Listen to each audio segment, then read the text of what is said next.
Hi, in this video I'm going to do a reverse engineering of this machine part. It's headlight guard of an excavator. A viewer in this channel contacted me saying that he was trying to reverse this part using SolidWorks, Fusion 360, a Blender, and even Quick Surface 2025, but he haven't been successfully reversed it, saying that it was too complex to reverse, and he wants me to help him with that. The part was scanned with the Creality Scan Raptor, and he wants the part to be printable on his printer, which is a K1. The part is thin shell, about 3 millimeters thick, and it's 37 centimeters long, and it has two mounting points. He didn't send me the 3D scan of the mounting point, so I cannot change anything from the inside of the shell. The part will be installed on the roof of an excavator. Its function is to protect the headlight from foreign object impact and from the weather. As you can see that the headlight will radiate heat, and part that cover it has to be printed from the heat resistant plastic like ABS, nylon, or polycarbonate. Okay, let's take a look at the 3D scanner that he used. CR Scan Raptor, the original version. It's a metallurgy grade 3D scanner up to 0.02 millimeter accuracy. In fact, they're supposed to say precision, not the accuracy. Every 3D scanner on the market also advertise this 20 microns, but only a few scanners that can actually do it. And the Raptor is one of the scanner that has less than 20 micron precision error. You don't need a micrometer to check for the precision of the 3D scanner. You just slice the point cloud of the scan into a very thin layer, and you measure the thickness of the wall. That's the precision value of the 3D scanner. Okay, so the Raptor is 7 lines, blue laser scanner, 2.3 megapixels, depth camera, and it also comes with the infrared sensor for scanning the object without a marker. Okay, let's take a look at the 3D scan result. This is the point cloud that he sent to me for reversing. As you can see that it's made from two scans, one from the top and one from the bottom. And the density of the point cloud is different. I think he used higher density for the bottom scan and a lower density for the top scan. Before we can start to process with reverse engineering, we need to check visual inspection for the precision of the scan, so that we won't be wasting time to find out later that the scan is not reversible. This is two scan merge, right? We need to check for the seam line. So we need to look for variation of the wall. So if you look here, you can see that the wall is flush between the two scans. So there is no seam line, so flush. So if you have a separate wall, this means that the first scan and the second scan has different dimension. So when they merge it, the wall is not aligned into the same plane. This will cause an issue because you wouldn't know which wall to choose for when you reverse. So it has to be aligned properly without any gap. For the first inspection, I don't see anything unusual for the wall seam line. It's all flush. Okay, so next I'm going to check the cross section. I will slowly slice it to check if there is any other wall inside. When you slide the scan very thin, this one is 1 millimeter. You can see that. Let me increase the dot size. Okay, I already increased the dot size. You can see that I'm going to trace this line when I do the reverse in CAD, and I need this line to be very thin. For the Raptors, this line will be less than 20 microns if I slice it very thin. So it will show the precision of the scanner as well. I'm going to do a whole cross section to see anything unusual. Alright, it looks clean, nothing unusual. So I think we have a complete information for reversing. Okay, let's move to Autodesk Inventor. Okay, here's in the Autodesk Inventor, and this is the point cloud from the 3D scan. I already import using a recap for converting the files from LAS to RCP, and then I import it into Autodesk Inventor. And this is the finished parts that I reverse. I split them into two parts so that the viewer can print on his K1 printer, which has only 220 millimeters maximum printing size. Okay, first step, I slice a very thin section of the point cloud. Actually, it's thinner than this, just about 1 millimeter in a thickness. And then I trace the profiles using the sketch. You see this purple line? They are sketch that I draw. I draw only the outer shell, and then I offset 3.2 millimeter. The shell thickness of this part is actually 3 millimeter, but I increase it a bit to 3.2 because I'm going to print with a 0.4 millimeter nozzles. So if it's 0.4, it's going to be able to divide 3.2. Okay, so here's the second sketch. I do the same thing. I move the plane out about 3 or 4 centimeters, make another thin slice of the point cloud and trace the sketch. Okay, so now we have two sketches, first one and the second one. I will loft this to sketch profile together using loft command. But the rail is not a straight line, so I need to add a 3D lines. These are 3D lines. As you can see here, there are 3D lines that I can use for tracing the curvature along the length of the loft profiles. So if I turn on the node, there are 3 or 4 nodes on each line that I can use for adjusting the curve so that it will match the profiles of the point clouds. See here, so I can just move it using the node. Some 3D lines are straight line and some are curved. See here, so I can adjust it to make it aligned to the curve, and then I use a loft command to loft solid profiles, the two profiles together. I loft in pair. I don't do a continuous loft because it can cause issue, so I only loft in a pair. Okay, this will be my second loft. This one is longer because it's almost straight line on the side wall. Not much of the change along the length of the profile, so I put it a little bit longer. Here's the third profile, so you can loft curved wall using spline and the node to control the shape of the spline. You can add more than 3, 4, 5 nodes to adjust the spline to match the curve of the point cloud. Okay, this will be the final loft for this part. So the part will look like this. See, I will cut this contour later. So there will be this contour here to here. So I will cut it later because it's easier to cut this contour later. Okay, this will be the sketch that I create for cutting this contour on this end. I cut it using extrude command, and then I fillet this corner to match the curve of the point cloud.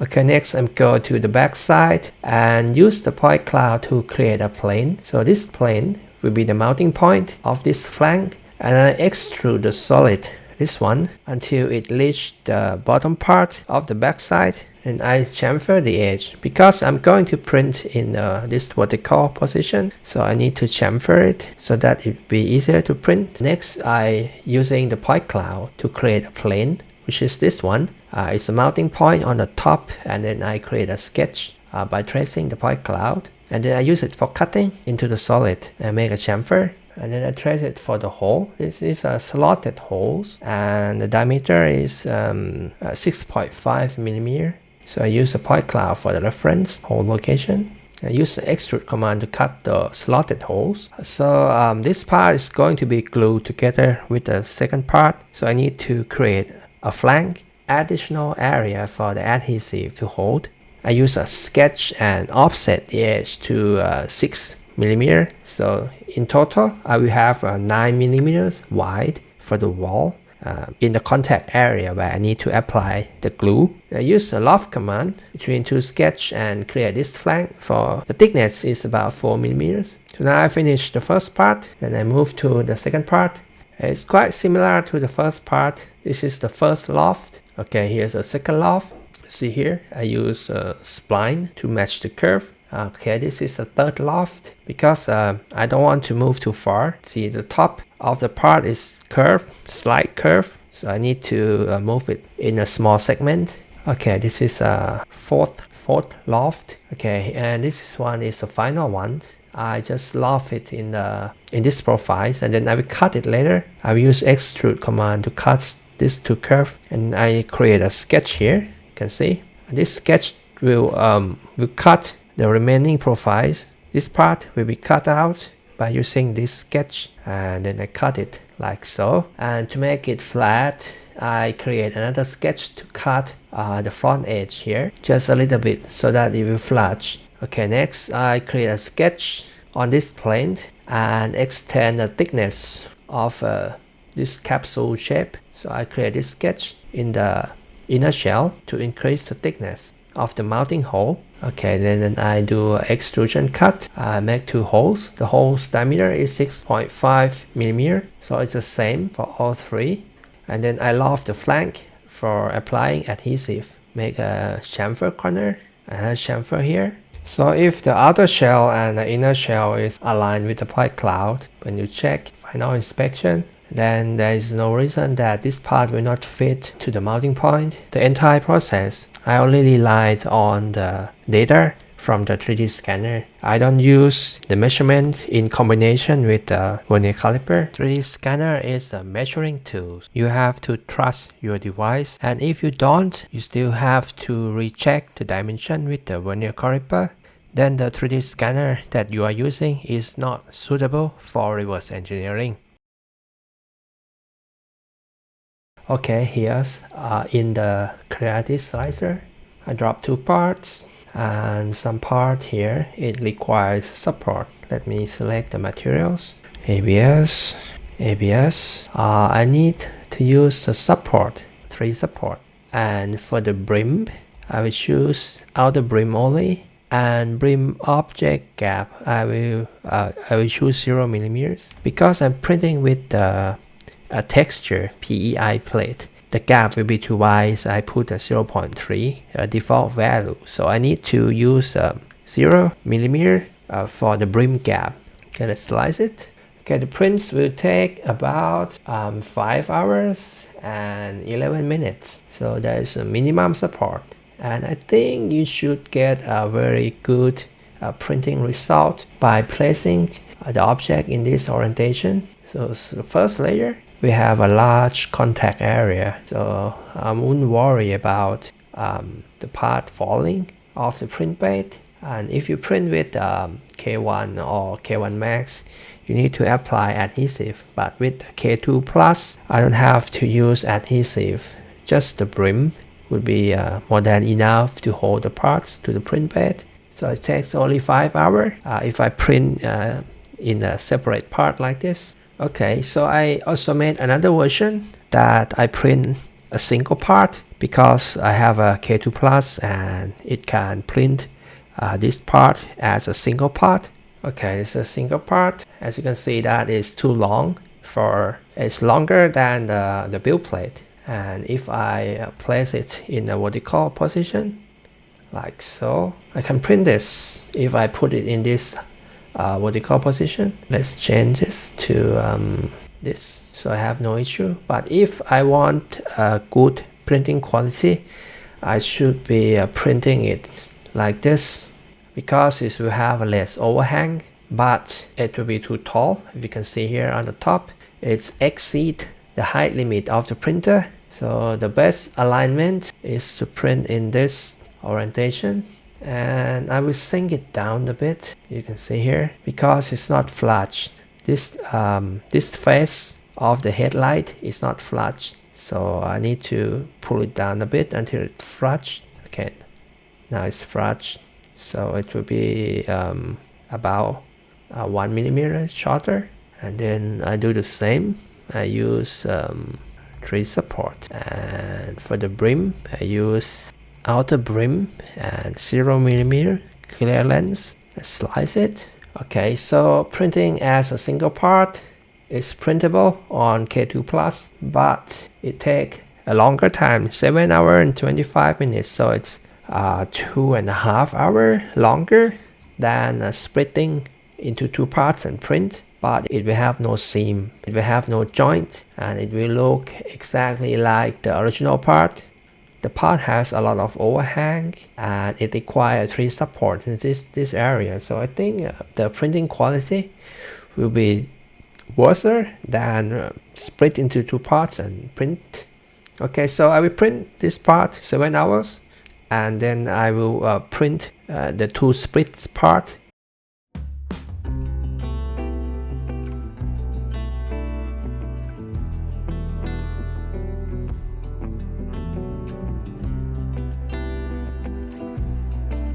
Seven hours of printing time. I didn't use any adhesive. Okay, just fall right off. So the bed adhesion is very good with this printer. Okay, let's compare the print size with the build plate.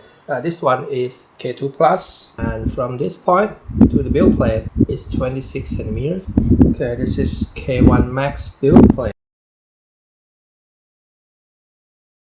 You can print this with the K1 Max. Okay, it's quite easy to remove. Surface is not ideal, but quite easy to remove. See, quite rough on the top part because of the overhang. See, this side of the other wall, it has overhang defects because it's lean in this angle and also in this angle. Too much for ABS to print without the support. Rough, but overall quality of the shell is okay. There's no cracking noise. The curve here is not blending. I can fix this with by adjusting the curve in the Inventor.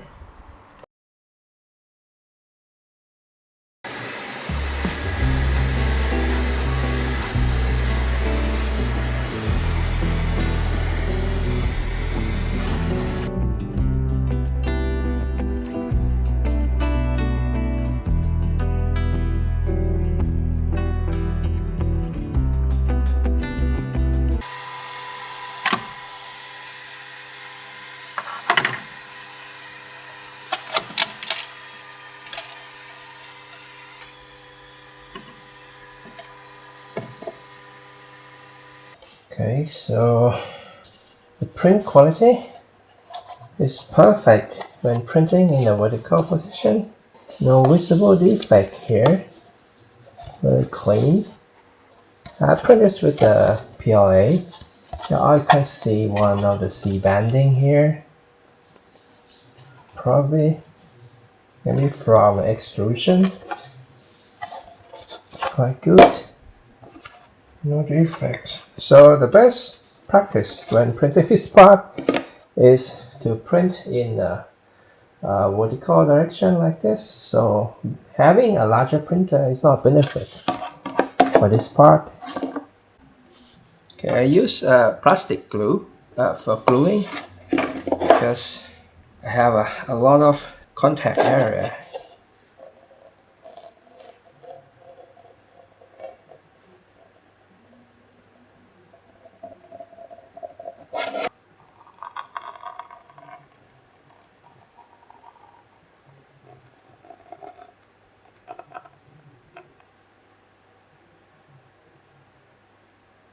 This one go here. Apply pressure.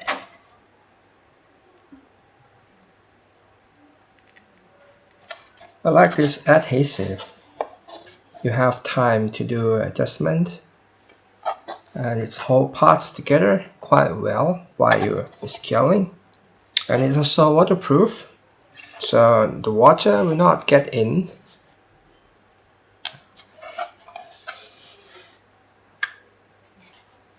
Because I use a larger flank and when it's mounted together, it's aligned quite well.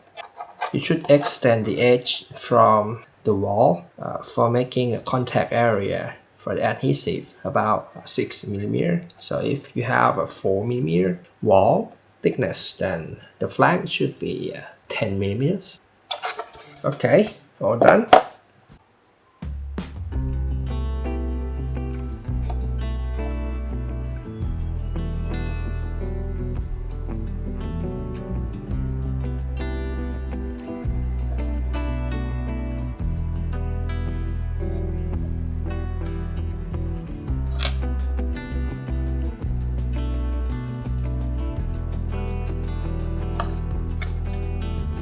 Okay, thanks guys for watching. I'll see you in the next video.